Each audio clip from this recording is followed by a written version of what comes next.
Hello, everyone. It's Tuesday, December 17th. Thanks for being with us. And I've got several different things. I'm going to go through them pretty quickly here and everything. But you know, I'm sure by now that we've lost Darrell McGraw. He was a Supreme Court justice. He was our Attorney General in West Virginia for a long time, 20 years.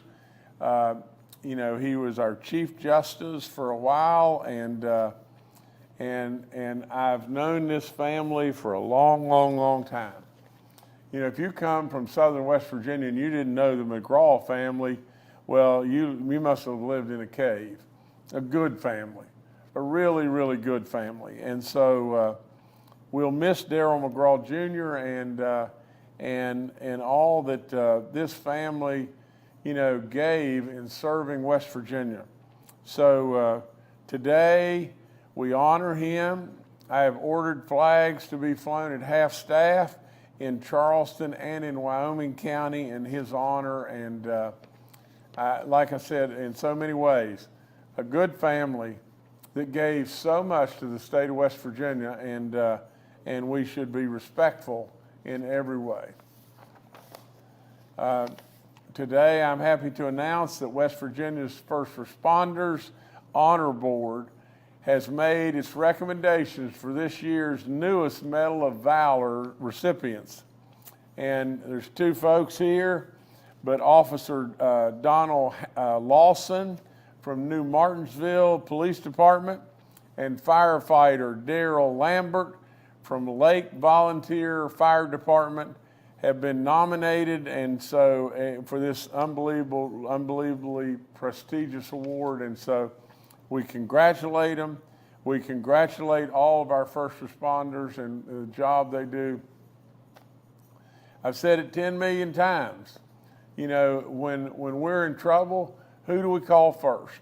And who comes running to the fire in every way? These folks, no matter what your problem is, they come with courage, and they come absolutely running to your rescue in every way. God bless each and every one of them.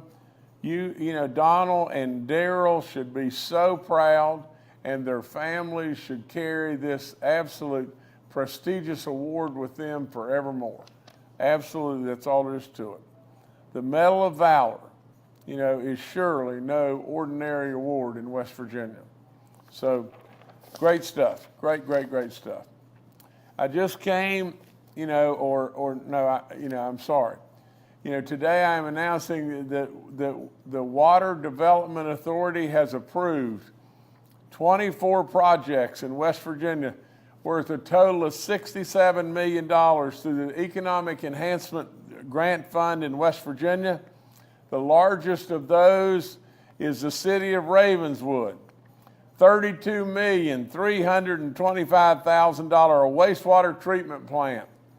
And then it goes down from there, but the town of Ansted, $4.7 million.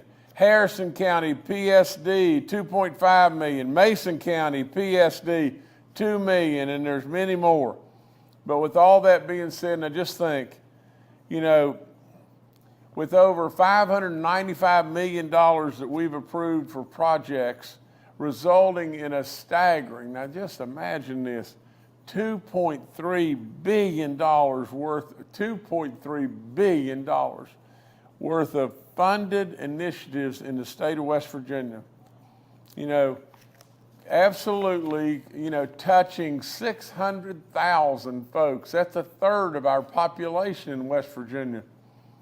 We've done a lot of projects, and there's been a lot of good. And all I would say is, let's keep it going, West Virginia. Let's keep it going. The great employees of the state of West Virginia deserve this, and we want to make sure that everybody understands and can make plans and everything. But I'm happy to announce that I've decided to make Christmas Eve instead of a half day, and New Year's Eve instead of a half day, full days off for our state employees. And so enjoy your families and everything. You deserve it. You've done great work. Our monster trout winners, You know, I'm tickled to death to announce them. You know, great goodness, you know, I spent so much time on the waters of this great state and loved it with all in me. But Steve Davis of Last Meet, Donovan Miller of Salisville, Katie Rice of Morgantown, and Caleb Sheelick of Dallas, West Virginia, Kenneth McInnish of Crown Point, you know, Indiana. You know, look at these fish. My gracious sakes living, is that not a gigantic fish and everything? In our waters in this great state. So all these folks and everything, be really proud of these gigantic fish that you caught. And you make us, by catching these great fish, and we send your pictures out and everything else, more and more and more folks come to West Virginia to try to be you, to try to catch the next monster trout in West Virginia, because there's lots of them out there and everything, and the waters of this great state harbor absolutely great fish and great experiences for our anglers. So you know, there's great prizes that these folks have won and everything. We congratulate them in every way. Another wildlife issue here is our turkey harvest this year. The number of turkeys that we were able to harvest in West Virginia was significantly up. Well, that's saying, you know, that's saying is hats off to our DNR and all the great work that they're doing. But not only was it up by 17%. Really good. So I'm excited to announce that hunters in West Virginia harvested a total of 1,130 turkeys in West Virginia. You know, that's more than 967 from last year. It's up 17%. Let me tell you this, you know, and I probably told you this story already and everything, but just stay with me just 1 second and just think about this. I think it was 1976. Now, I had hunted my entire life, but I'd grouse hunted and quail hunted all across West Virginia and trout fished everywhere under the sun. I had never seen a wild turkey in West Virginia. Never seen one. And you're talking to somebody here that nobody's been in the woods more than me. There's no way. I had never seen a wild turkey in my life. And in the spring of 1976, with Roscoe Weichel, an older fella, you know, at that time, we went to a place in Monroe County, and lo and behold, all of a sudden this turkey was gobbling like crazy, and I had a little Lynch foolproof box call, and I'd chirp on it a little bit and everything, and it kept getting closer and closer and closer, and then some way, somehow I got it. 21 pounds, 4 ounces, and I was bit with turkey hunting love like you can't imagine. Absolutely. In that season, I believe there was a little more than 300 turkeys harvested at that time. Now, this is the fall season, which is a very, very limited season. Across the state of West Virginia now, I think we harvest in excess, I think that it's in excess of 10,000 turkeys. Now, think about that success story. Jim Justice, a guy that had been in the woods more than anybody, or absolutely more than most people, had never seen a wild turkey in 1976, and now they're everywhere. It is amazing, amazing what our DNR folks have done. At 1 p.m. today, I'll be doing the certification of our election, and I'm basically, the certification is certifying the overseeing and signing off of West Virginia's general election results and everything, and I'll be doing it at 1 o'clock today, and it's the official thing that we've got to do, you know, about our electoral college votes and everything, and so I'll be taking care of that at 1 o'clock. Tomorrow we're going to be in Huntington, and Kathy's going to do the last Friends of Paul's, giveaway, or not giveaway, but dog that's going to be moving into a school in Cabell County, and it'll be a great celebration, great day. That's 45 45 wonderful, wonderful, dogs that assist those children all across the state. And so what a job. What an incredible job Kathy's done. And we're really, really proud because it's amazing. If you really and truly go to any of these schools, just ask. That's all you've got to do. Call up one of these schools where they have a dog and everything and ask and look at the list of all the schools that want a dog, because they know how much that can make the learning process for our kids better. I just got through at the School Building Authority, and that's why, with the sewer and water projects and everything, they're real close to one another. One was 67 million, one 65 million. But I just wrapped up at the School Building Authority, and we just approved, the School Building Authority folks and everything, $65 million in construction work and everything, 4 new schools, 8 current, facility upgrades and everything. Lots more great stuff by Andy Neptune and all of his staff and everything. They've done amazing work, and I think if you zoom in on that check and everything, the check is for like $1.1 billion and everything. But over the years and everything, that's what we've been able to do all across the state of West Virginia for schools, and making a commitment of just what I said I wanted to do on day one. Put a stake in the sand. Education's our centerpiece. We sure got a ways to go, but there's a lot of stuff, a lot of good stuff going on in our schools, and right here's testimony to just that. And the other thing is, just a few days ago, we were in Boone County, $40 million to our rural hospitals and grants that, the largest grant was Minnie Hamilton Health Systems was $11 million, but a lot of folks, that are moving forward with helping out on our rural hospitals, and if you'll just step back from it and you're really honest, the rural hospital is the lifeblood of community after community after community in West Virginia, and I don't know where we'd be without them. They do amazing work, and they should be very, very, very proud. So there you have it, and that's all I've got for today. We'll take your questions, please. Governor, thank you. First up today with a question from our members of the media is Charles Young with WV News. With WV News, I saw that Dr. Matthew Christensen announced his resignation yesterday.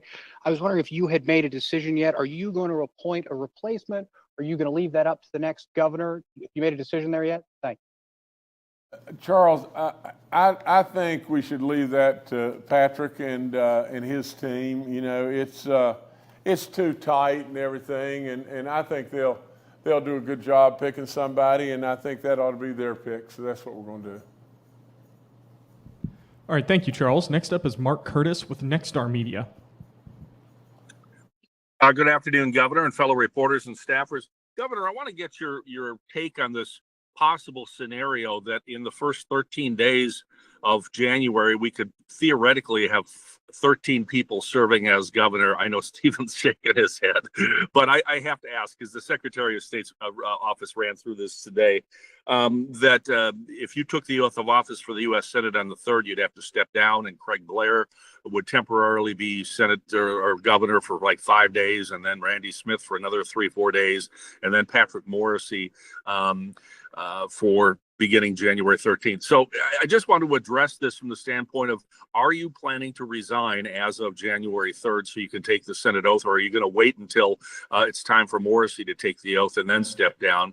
And what is your assurance, what are your words of confidence to the people of West Virginia that the continuity of government and transition will be smooth, even if we actually have 4 people in this office over 13 days? Thank you.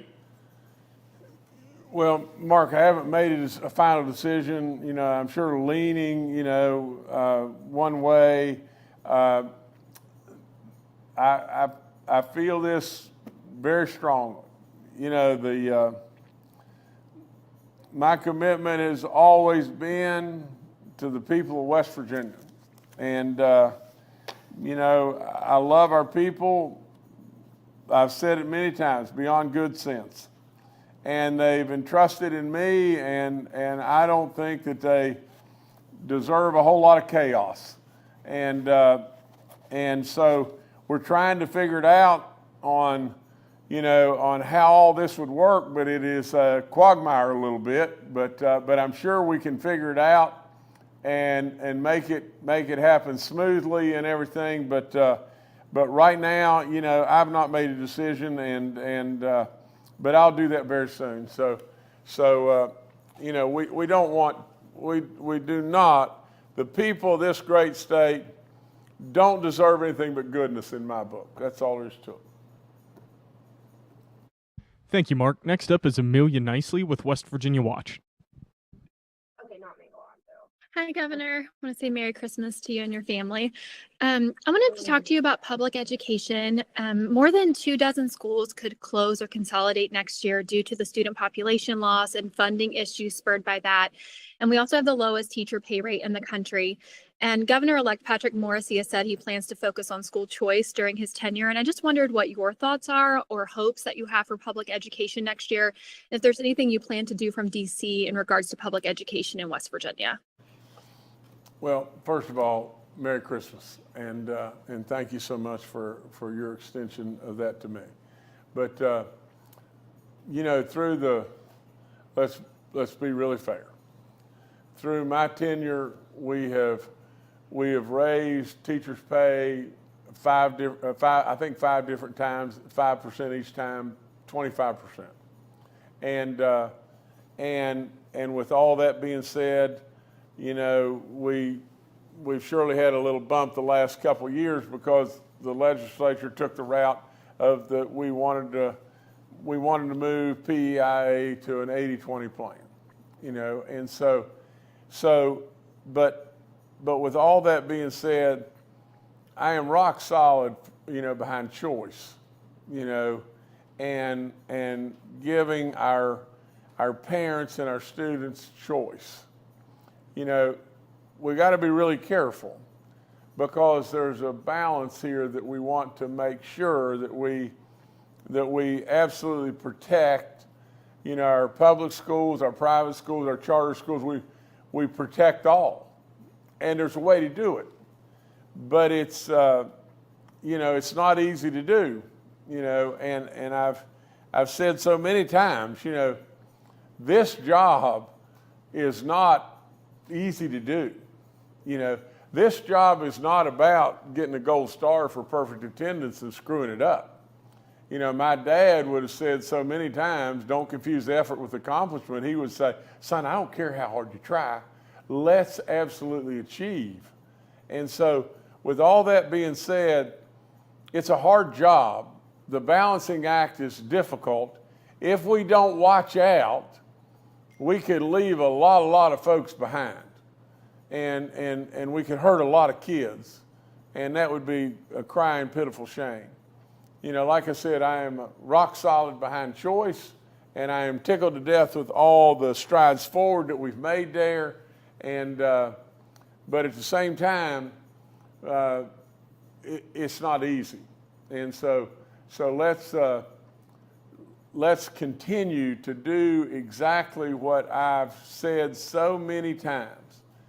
Make education our centerpiece. You see, I said that on day one. Day one in my first state of the state. Well, what did that really mean? And really, let's be so fair. It meant that everybody on the outside that cast stones at West Virginia and said West Virginia can't make it because their teachers' pay is so horrible, or you know, conditions are so bad, or their schools are so bad, you know, or we're grading the schools A through F, and you know, we have some A's and some F's, but most of our schools are C's. I mean, it just goes on and on and on. You know, we change so much stuff. Now, can we make it better from here? Absolutely. But it's not easy stuff, you know, and you got to really be on your game and everything. But at the end of the day, make education our centerpiece, took us off in many ways in this state. And the reason it took us off is it took us off to changing our image to the outside world. We knew how great we are, but we had to change our image to the outside world. And I absolutely believe that, and then I'll be quiet about this, is there's so much good going on in our schools. You see, I'm a coach.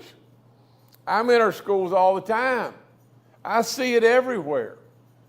The kids love their teachers, and their teachers love their kids, and the community loves its schools. You know, with all that being said, there's got to be a lot of good going on there. Now, can we make it better? Sure, we can make it better. Is the money an issue? Sure. Is it absolutely a possibility if we don't watch out? We're going to leave a bunch of kids behind and hurt them. That's bad. That's really, really bad. And that's not going to happen on my watch. And I hope to goodness it doesn't happen on anybody's watch going forward, ever. So, but it's tough. It's a tough job. Thank you, Amelia. Next up is Emily Rice with West Virginia Public Broadcasting. Good afternoon, Governor. I just wanted to ask, as you leave office, what do you think, in your opinion, is the most pressing issue the 2025 legislature and Governor-elect Morrisey will need to address? Well, this would really surprise you. You know, it's simpler than maybe what you'd think. You know,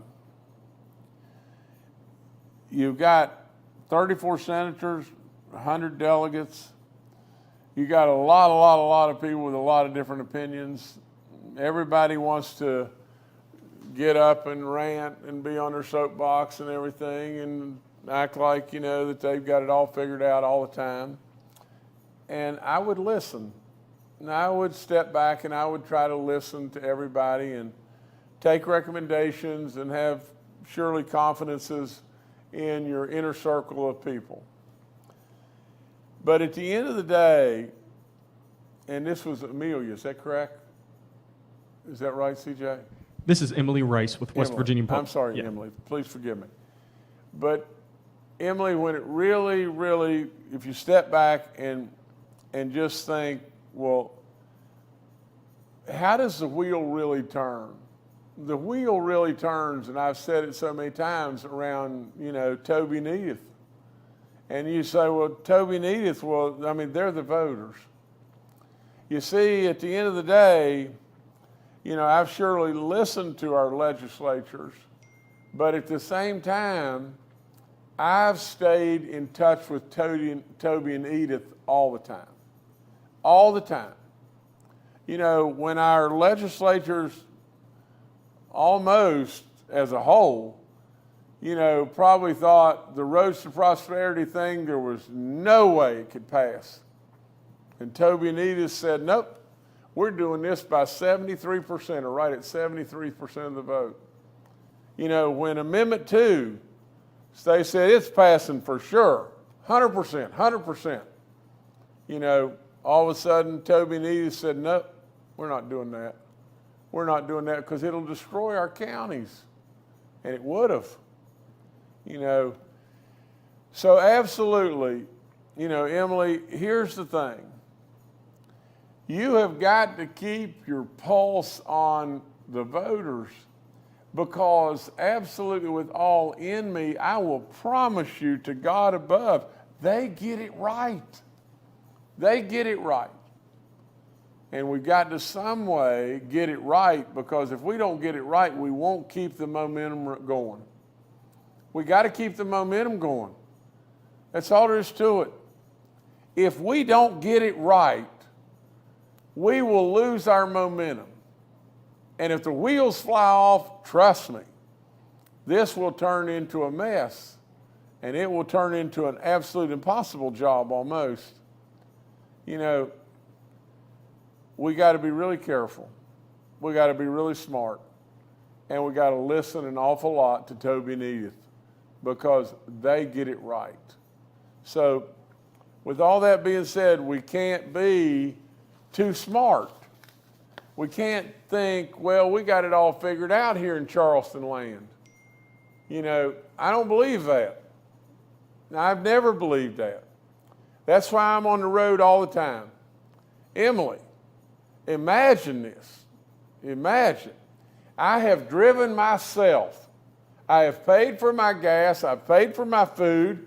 I have absolutely driven myself over 1 million miles. 1 million miles since I've been your governor. And for anybody that doesn't believe that, well, find something that I've told you knowingly that's not the truth. Please find something. You know, when you drive yourself 1 million miles in the state of West Virginia, you know what Toby and Edith are doing. And you know what they expect of you, and you know what they're thinking and everything. And really and truly, that's what I believe has been the secret to an awful lot of the goodness that we've been able to pull off here. That's what I think you need to do. Thank you, Emily. Finally, today is Steve Adams with Ogden Newspapers. Yeah, Steve Adams of Ogden Newspapers here. It looks like an effort led by Senator Manchin to try to get permitting reform included in the continuing resolution, the fund the government through March.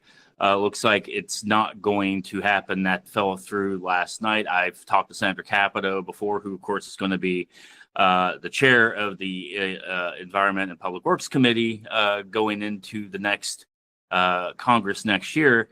I know work is already being done to try to get a permitting reform package through the Republican majorities. I'm curious to know already this early on whether you've been in any talks with Senator Capito or perhaps fellow Republicans in the Senate regarding what you would like to see perhaps in a future permitting reform bill. Thank you.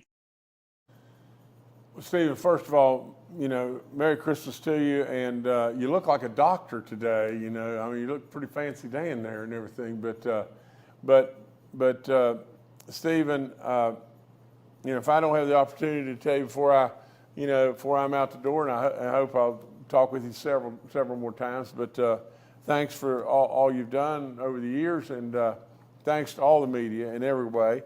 But I would say just this, you know, I talked to Shelley on Sunday for almost an hour, and we talk about all this stuff, and you know, we have got to have real life permitting reform. I mean that's all there is to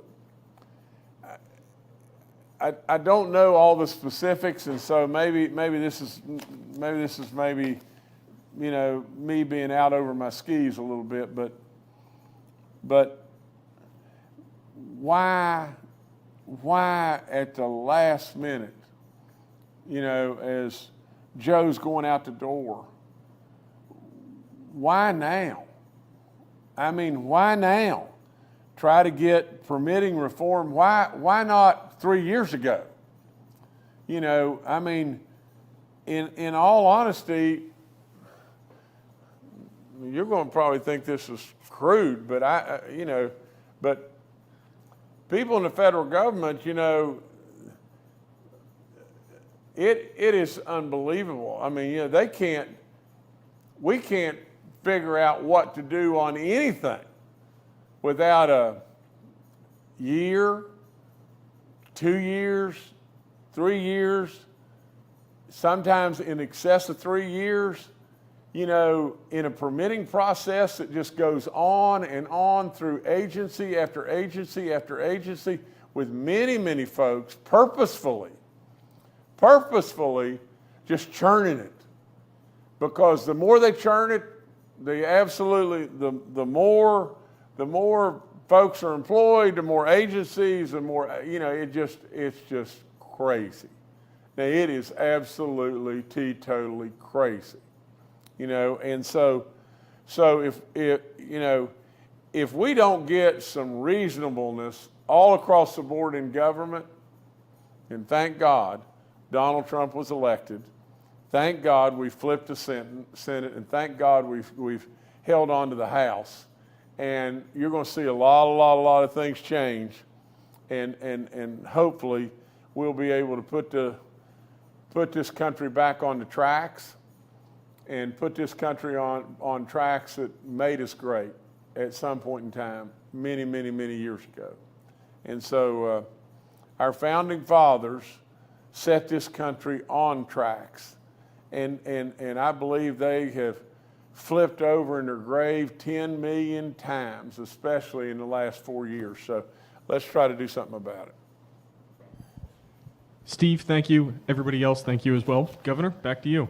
No, I could go through a whole bunch of stuff and everything. Like I said, I don't know how many more briefings we'll have, but God bless each and every one of you. Merry Christmas to you. Have an absolutely safe and wonderful holiday with your families. And if any of you are hurting and everything, our prayers are out to you in every way. You know, take care of a veteran if you have a chance and everything over this holiday period. God bless you. Thank you.